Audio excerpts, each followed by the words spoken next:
मेरे प्यारे साथियों,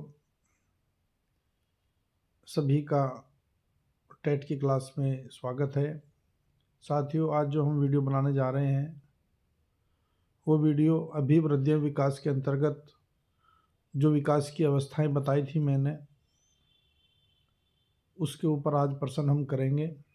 लेकिन इससे पहले जो सीटेट के अंतर्गत कुछ क्वेश्चन आते हैं सामान्य रूप से, तो मैं एक दो क्वेश्चन वो आपको बताऊंगा।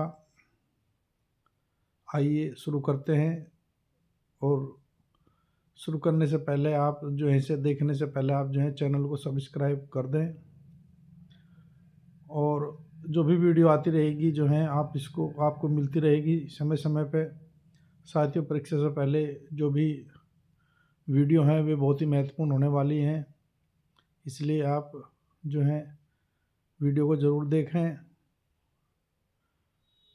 क्योंकि ज्ञान की कोई सीमा नहीं होती, कहाँ से मिल जाए क्वेश्चन और कितना जो है आपके लिए लाभकारी होगा। ये मैं पहले भी कहा है इस बात को कि जो है खाली परीक्षाओं तक सीमित नहीं होती है ये बात। जब आप उस कक्षा के अंतर्गत शिक्षण करने जाते हैं तो इन चीज़ों को भी हम ध्यान में रखकर बच्चों से शिक्षण कार्य कर सकते हैं। एक मन में रहती है इच्छा कि जो है जो आपका कंटेंट है वो भी अच्छे से पढ़ाया जाएगा। साथियों, से शुरू करते हैं। आइए, तो एक क्वेश्चन आता है साथियों इसमें कि जो है पाठ्यचर्या होती है और जो विषय वस्तु है इसमें क्या अंतर होता है। साथियों, पूछ लेता है कि पाठ्यचर्या क्या है। इस तरह का क्वेश्चन बहुत बार आया है। तो साथियों, पाठ्यचर्या जो है वो आपका पूरे वर्ष का शिक्षण, उसमें कंटेंट भी होता है और जो सहगामी क्रियाएं होती है वे भी सम्मिलित होती है। इसको जो है हम कंटेंट ही समझ बैठते हैं, तो जो भी वो विकल्प देगा उसमें जो विकल्प आएगा वो आपको जो है कंटेंट के साथ, विषय वस्तु के साथ में जो वार्षिक गतिविधियाँ होती है, जो सहगामी क्रियाएं होती है, उस पर निशान लगाना है। ये होता है आपका पाठ्यचर्या। क्यूरिकुलम बोलते हैं इसको, तो आप इसको क्यूरिकुलम भी आप इसमें कर लेना। एक दूसरा फिर इसी के साथ का होता है आपका विषय वस्तु। तो विषय वस्तु हो जाता है वो सिलेबस होता है जो पूरे वर्ष पढ़ाया जाता है, उसमें करिकुलर एक्टिविटीज़ नहीं होती, सहगामी क्रियाएं शामिल नहीं होती है। तो जो भी आपने देखी होगी बुक हमें मिलती है, चाहे किसी भी विषय की हो, उसमें यूनिट बटी होती है कि ये जो है महीने में कितना पढ़ाना है, घंटे कितने होते हैं। तो ये जैसा कोई भी सिलेबस लो आप, तो उसका एक माहवार जो पूरे पूरे वर्ष में जो विषय वस्तु होती है वह पढ़ाई जाती है। इससे अलग कोई भी गतिविधि नहीं कराई जाती है। तो विषय वस्तु केवल आपका जो है ये कंटेंट से संबंधित है। तो साथियों, आपको ध्यान करना है इसका। तो दो क्वेश्चन ये हो गए। एक तीसरा क्वेश्चन आता है साथियों आपका कि ब्लूप्रिंट का। तो ब्लूप्रिंट होता क्या है। तो साथियों, ब्लूप्रिंट का प्रयोग जो है ये मापन एवं मूल्यांकन में किया जाता है। जब हम किसी भी विषय वस्तु को पढ़ा देते हैं और हम बच्चे का मूल्यांकन करना चाहते हैं, तो उसके लिए हमें प्रश्न पत्रों का निर्माण करना पड़ता है। यदि हम टेस्ट ले रहे हैं, परीक्षा ले रहे हैं बच्चे का, तो वहाँ पे हमें जो है पेपर बनाना पड़ता है। तो पेपर बनाते समय जो है हमें ध्यान रखना होता है कि कौन से प्रश्न हमको रखने हैं, कौन से हमको छोड़ने हैं। तो प्रश्नों की को किस टाइप से हमें रखना है। तो साथियों, कौन कौन से प्रश्न होने चाहिए, तो ये टीचर को पता होना चाहिए। तो एक हम इसके लिए एक ब्लूप्रिंट बना लेते हैं। ब्लूप्रिंट में हमें किस किस चैप्टर से कौन कौन से चैप्टर लेने हैं, कौन कौन से चैप्टर के कौन कौन से प्रश्न हमको लेने हैं। उसके अंतर ज्ञानात्मक, भावात्मक और क्रियात्मक, तीन बातों को ध्यान में रखते हुए जो उद्देश्य होते हैं। तो तीन बातों को ध्यान में रखकर हमें प्रश्न लेने हैं कि हमें वस्तुनिष्ठ लेने हैं प्रश्न, और या फिर हमको लघुत्तरीय लेने हैं प्रश्न, या निबंधात्मक प्रश्न लेने हैं। और यदि वस्तुनिष्ठ प्रश्न लेने हैं तो वस्तुनिष्ठ के अंतर्गत कौन कौन से प्रश्न हमको लेने हैं। जैसे कि वस्तुनिष्ठ प्रश्न पूछ लेता है क्या होते हैं। वस्तुनिष्ठ देखो, एक होता है वस्तुनिष्ठता, मूल्यांकन का ये एक टूल्स होता है। तो वस्तुनिष्ठता जो है ऐसे प्रश्न है जिसमें जो है कोई भी आत्मीयता नहीं आती है, अर्थात बच्चा जो भी प्रश्न का उत्तर देगा उसको उतने ही मार्क्स मिलेंगे। तो इस तरह के यदि आइटम हम प्रश्न बनाते हैं तो वो बहुत ही अच्छे से बच्चों का मूल्यांकन करते हैं। बस संभावना है कि उसमें नकल ना हो।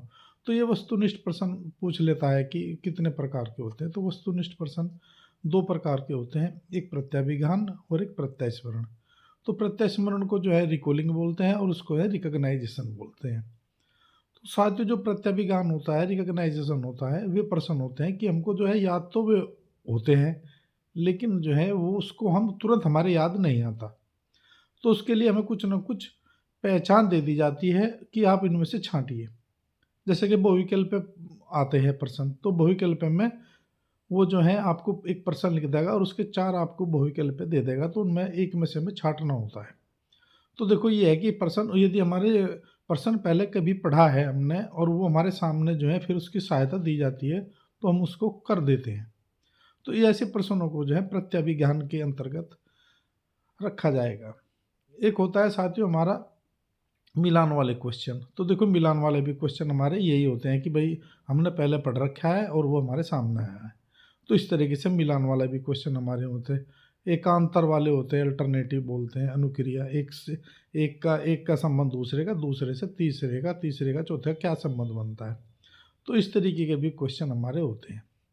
सत्य असत्य के क्वेश्चन भी हो सकते हैं, हाँ ना के भी हो सकते हैं क्वेश्चन। तो इस तरीके के ये क्वेश्चन हमारे जो ये होते हैं ये प्रत्याभिज्ञान वाले क्वेश्चन होते हैं साथियों। तो एक दूसरा पर्सन मैंने बताया प्रत्यास्मरण। प्रत्यास्मरण वो है कि पर्सन हमने बोला और तुरंत हमारे सीधा उसका उत्तर निकल कर हमारे मस्तिष्क में आ जाता है। उदाहरण के तौर पर यदि हम पूछने लगे भाई जो है त्रिभुज के तीनों कोणों का योगफल कितना होता है, तो सीधा सा एक आंसर निकल कर आएगा, हम तुरंत बोल देंगे। इसमें कोई सहायता नहीं दी जाएगी, ना बहुविकल्प दी जाएगी, तो आपको देना ही उत्तर एक लाइन में देना है। तो आपको है भाई इसका 180 अंश होता है, तो ये हमारा अति लघु प्रश्न है। तो एक लाइन में होता है या फिर रिक्त स्थान छोड़ देता है बीच में। तीनों कोण त्रिभुज के तीनों कोणों का योगफल डॉट डॉट होता है, तब भी हमें कोई सहायता नहीं मिलती। यदि हमें किसी प्रकार की कोई हल करने में उत्तर देने में सहायता नहीं मिलती है तो वो होता है प्रत्यास्मरण। तो इस तरह के क्वेश्चन भी हमको रखने होते हैं। तो कितने हमें रखने होते हैं, प्रति चैप्टर से हमें एक एक बहुविकल्प रखना होता है। तो इस तरह का हम ब्लूप्रिंट के अंतर्गत इनके जो टाइप्स ऑफ पर्सन होते हैं उनको हम लिख लेते हैं। तो तब वो हम पूरे चैप्टर पे कितने कितने नंबर पूरे के पूरे हमें देखना है कि 50 नंबर का यदि है तो कितने नंबर के हमें जो है वस्तुनिष्ठ प्रश्न रखने हैं, कितने के लघुत्तरीय रखने हैं, कितने के हमें निबंधात्मक प्रश्न रखने हैं। तो सबके समान होने चाहिए क्वेश्चन, इस तरीके भी होने चाहिए कि बच्चे वे ज्ञानात्मक भी हो, ज्ञान का भी उसमें हो और भावात्मक भी हो उसके अंदर और आपके जो है क्रियात्मक भी हो।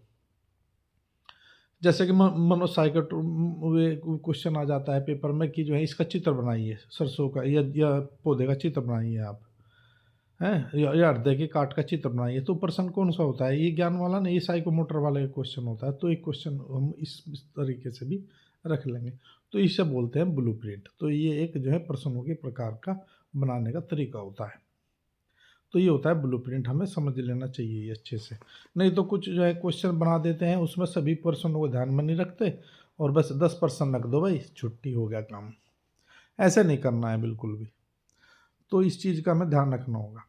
तो साथ ही मैंने बताया एक प्रश्न और आ जाता है कि जो है क्रियात्मक अनुसंधान क्या होता है। तो साथ ही क्रियात्मक जो अनुसंधान होता है वो शिक्षा जो कक्षा के अंतर्गत अध्यापक होता है, जो तात्कालिक समस्याएं होती है कक्षा के अंतर्गत, चाहे बच्चे से संबंधित हो, चाहे स्कूल से संबंधित हो, चाहे टीचर से संबंधित हो, चाहे कंटेंट से संबंधित हो, या बच्चों के सामने जो शिक्षण के समय कठिनाइयाँ आ रही है उससे संबंधित हो। तो जितनी भी ये समस्याएं हैं और इनका यदि हम तात्काल हल कर लेते हैं तो हम उनको कारणों को जानने के लिए तो हम जो है उनका उनका पता लगाने के लिए तो जो है ये एक्शन रिसर्च हम करते हैं सही कारणों का। तो इसके लिए कोई बता दे नहीं होता, ना कोई से किसी तरह की कोई कागजी कार्रवाई होती। तो आप जो है इसको जो है ना कोई सहायता मिलती है, टीचर ही इसको कर सकता है।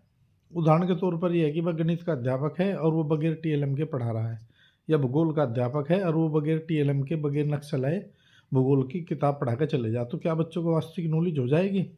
नहीं होगी। तो इस पर तो ये हमारे सामने इस समस्या है कि अध्यापक जो है जो जो ज्योग्राफी पढ़ा रहा है, जो हिस्ट्री पढ़ा रहा है, तो वो लेके क्यों नहीं आ रहा, उसके पीछे क्या कारण है। तो वो क्रियात्मक अनुसंधान होता है। ऐसा तो नहीं हम खाली टीचर को ब्लेम कर देंगे। हो सके भाई विद्यालय में कोई इस तरह की एटलस या किसी तरह की प्रोवाइड ना कराई गई हो, या कोई वहाँ पे उसमें लैब ना हो। तो ये सब समस्याएं हैं उनके कारणों का पता लगाया जाएगा। हमें ये नहीं बताना है, बस हमें तो ये कि अक्सर रिसर्च क्या है। तो ये जो शिक्षा से संबंधित, शिक्षण से संबंधित शैक्षिक समस्याएं हैं, उनका तात्कालिक समस्याओं का अनुसंधान के लिए जो जो प्रक्रिया अपनाई जाती है वो क्रियात्मक अनुसंधान है। बिल्कुल वही प्रक्रिया इसमें भी अपनाई जाएगी, वही स्टेप इसमें अपनाए जाते हैं जो एक मौलिक अनुसंधान में किए जाते हैं। एक ही होता है साथियों। एक साथियों हमारा होता है कि जो है उपचारात्मक शिक्षण, और एक होता है हमारा निदानात्मक शिक्षण, और एक होता है हमारा टेस्ट। तो हम बोलते रहते हैं उपचारात्मक शिक्षण क्या होता है, निदानात्मक शिक्षण क्या होता है साथियों। तो साथियों हमें ये ध्यान रखना है कि इनकी आवश्यकता क्यों पड़ती है। तो साथियों जब हम कोई भी टॉपिक पढ़ाते हैं, कोई भी कंटेंट बच्चों को पढ़ाते हैं, किसी भी विषय का पढ़ाते हैं, तो हम उसका मूल्यांकन करते हैं। मूल्यांकन करने के लिए हम टेस्ट बनाते हैं, और टेस्ट बनाने के बाद में जब परीक्षा बच्चा देता है तो हम उसका जब मापन करते हैं तो देखते हैं कि बच्चों ने कितना अचीवमेंट उसमें पाया है, कितना बच्चों ने सीखा है। तो उसको हम उसका वर्गीकरण बना लेते हैं, और वर्गीकरण बनाने के पश्चात में फिर हम देखते हैं कि भाई वे वे कितने बच्चे हैं जो हमने पढ़ाया और उसने बच्चे ने कुछ भी नहीं सीखा है, क्या समस्याएं हैं। तो उन बच्चों को, उनकी समस्याओं, उन बच्चों को जो वर्गीकरण करने के पश्चात फिर हम उन बच्चों को चिन्हित कर लेते हैं, और ये देखते हैं कि भाई वे बच्चे शैक्षिक रूप से क्यों पिछड़ गए हैं। तो उनके जब हम कारणों का पता लगावेंगे, तो हमें कारणों का पता लगाने के लिए हमें एक शिक्षण की ज़रूरत पड़ेगी। उनके साथ में, बच्चों के साथ बैठना पड़ेगा, उनसे उनके साथ वार्ता करनी पड़ेगी बच्चों के साथ में। तो उसको निदानात्मक बोलते हैं। कारणों का पता लगाना, कठिनाइयों का पता लगाना, बच्चे के सामने क्या समस्याएं आई हैं, और उसके पश्चात में फिर हम उन कठिनाइयों का, उन कारणों का पता लगाने के लिए हम जो है उन शिक्षण कार्य बच्चों को कराते हैं ताकि वे पुनः समस्याएं उसके सामने ना आए। तो उसको उपचारात्मक शिक्षण हम करते हैं। तो जो बच्चे जो है पिछड़ गए हैं, शैक्षिक रूप से बीमार हो गए हैं, उनको जो है उपचारात्मक शिक्षण हमको करना चाहिए। और उनको कम से कम हमें पूरे दिन में 6 घंटे हैं तो जो है आध घंटा या 1 घंटा उन बच्चों को भी हमें उपचारात्मक रूप से देना चाहिए, अन्यथा वे इतने पिछड़ जाएंगे कि जो है फिर कवर करना मुश्किल हो जाएगा। क्योंकि उधर जो है कक्षाएं भी बढ़ती चल जाएगी, सिलेबस भी बढ़ता चल जाएगा, बच्चा अगली क्लास में बढ़ता चला जाएगा, उसकी उम्र भी बढ़ती चली जाएगी, और एक दिन वो डर के मारे जो है पढ़ाई छोड़ देगा, विद्यालय छोड़ देगा, और उसको जो है ये कठिनाइयों का सामना करना पड़ेगा। तो आपको हमें ये ध्यान रखना है कि जो है उपचारात्मक क्या होता है, निदानात्मक क्या होता है, इनकी आवश्यकता क्यों पड़ती है साथियों। तो साथियों ये क्वेश्चन मैंने बताया, इनको जो है ये जो मैं बात बताई है ये मुझे आशा है समझ में आ गई होगी। तो साथियों हम आगे बढ़ते हैं, जब अपने टॉपिक पर आते हैं, वे है हमारी विकास की अवस्थाएं। साथियों हमारी जो विकास की अवस्थाएं होती है वे 5 होती है। मैंने बताई थी आपकी, यदि क्वेश्चन आ गया आपका विकास की कितनी अवस्थाएं हैं, तो विकास की आपकी 5 अवस्थाएं हैं। तो ये जो अवस्थाएं हैं 5, उनका तो मैं जिक्र नहीं करूँगा, लेकिन यहाँ पे जो मैं करूँगा, जो हमारी बच्चे की हम देखते हैं कौन कौन सी अवस्था से जो है हम शिक्षण कार्य करते हैं। तो यहाँ पे मैं ये 4 अवस्थाएं की हम जो है बाल मनोविज्ञान के अंतर्गत लेते हैं। तो नंबर 1 शैशवावस्था लेते हैं, दूसरा बाल्यावस्था लेते हैं, और तीसरी अवस्था लेते हैं हम किशोरावस्था, और फिर चौथी प्रौढ़ावस्था। लेकिन यहाँ पे प्रौढ़ावस्था का हम जो है नहीं अध्ययन करेंगे। यहाँ पे हम 3 अवस्थाओं का अध्ययन करेंगे, शैशवावस्था, बाल्यावस्था और किशोरावस्था। साथियों तो सर्वप्रथम आती है हमारी शैशवावस्था। तो शैशवावस्था का प्रश्न सबसे पहला यही बनता है कि भाई सीखने का आदर्श आदर्श अवस्था या आदर्श काल क्या होता है। तो 0 से 6 वर्ष जो इसका कार्यकाल है शैशवावस्था का, तो सबसे बेस्ट सीखने का ये काल समझा जाता है। और वैलेंटाइन जो मनोवैज्ञानिक हुए हैं उन्होंने ये बात कही है। तो इसको आदर्श काल भी कहा जाता है, आपको ये याद रखना है। और सबसे बड़ी बात क्या होती है इस शैशवावस्था में, शैशवावस्था में होता है कि जितनी भी हमारे विकास है, चाहे वो भाषा का विकास हो, चाहे वो मानसिक विकास हो, चाहे हमारा सामाजिक विकास हो, चाहे हमारा संवेग विकास हो, इसी चाहे नैतिक विकास हो, हमारा इसी अवस्था से शुरू हो जाता है, प्रारंभ हो जाता है। और जो शारीरिक विकास की बात करेंगे हम, शारीरिक विकास बहुत ही तेज गति से होता है। तो हमें बिल्कुल निसंकोच ये बात कह देनी है कि यह बिल्कुल तीव्र अवस्था होती है। हर एक विकास की तीव्र अवस्था होती है सीखने की। तो शारीरिक की तो बहुत ही तेज होती है। तो साथियों जो हैं, ये जो मैंने बताई आपकी, जैसे सिर होता है हमारा, है ना? तो पूरे शरीर की लंबाई के 25% जो है इसका वो विकास हो चुका होता है। अब साथियों और अन्य क्या होती है इसके सीखने की, एक अनुकरण बताता है कि अनुकरण विधि कौन-सी अवस्था के लिए प्रयुक्त होती है। तो साथियों शैशवावस्था जो होती है अनुकरणीय विधि का प्रयोग किया जाता है, क्योंकि बच्चा इसमें जो है देख-देख कर ही सीखता है। एक क्वेश्चन और इससे बड़ा अच्छा आता है कि जो है अ, कल्पना जगत का, कि कौन-सी अवस्था में बच्चा कल्पना जगत में जो है विचरण करता है। तो साथियों कल्पना जगत में जो विचरण करेगा, उस शैशवावस्था का बच्चा जो है विचरण करेगा। एक इसी के साथ में शब्द होता है दिवा स्वप्न का। साथियों कुछ हमारे साथी जो हैं दिवा स्वप्न और कल्पना जगत को एक ही मानते हैं, लेकिन दोनों अलग-अलग हैं। दिवा स्वप्न जो होता है वो किशोर अवस्था में होता है, डे ड्रीम्स बोलते हैं उसको। और ये यहाँ पर नहीं होगा हमारा, ये जो जो कल्पना जगत का है, इस कल्पना जगत जो है जो जो झूठा होता है वातावरण, उसको ही सच मानता है बच्चा।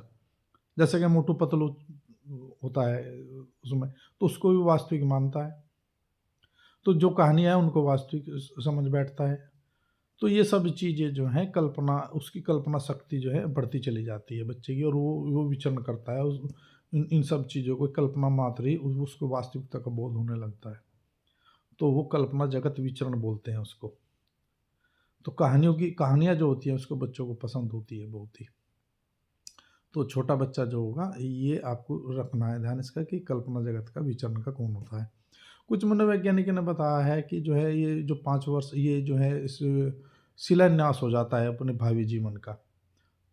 तो इसका अर्थ है कि विन्यास कैसे हो जाता है कि होनहार के चिकने पात सुना होगा आपने। तो ये जो होनहार के चिकने पात है, ये बच्चे की शुरुआती जो अवस्था है, कोई 2 वर्ष बताया किसी ने, कोई शुरू में 6 वर्ष के भाई पूरे अगले 12 वर्ष के बराबर सीख लेता है, दुगने के बराबर सीख लेता है। तो ये बहुत ही अच्छी सीखने की अवस्था होती है। तो ये इसकी आपकी प्रवृत्ति होती है। तो साथियों इसके कुछ क्वेश्चन हमने तैयार किए साथियों शैशवावस्था के, तो आइए देखते हैं क्वेश्चन।